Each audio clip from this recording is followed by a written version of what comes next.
I friulani nel loro DNA hanno la cultura dell'orto, dove far crescere i sani prodotti dalla campagna, da consumare tra le mura della propria casa e quel che avanza da distribuire ai familiari e amici.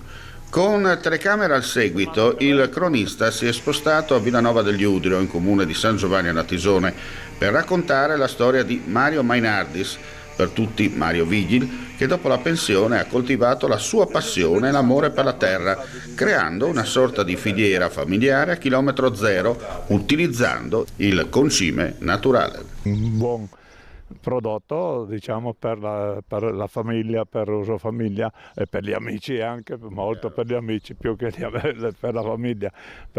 Noi siamo polentoni, perché natura nostra è quella della polenta, facciamo una buona polenta e tutti mi dicono che veramente quando mangiano bene, ecco, quella è la...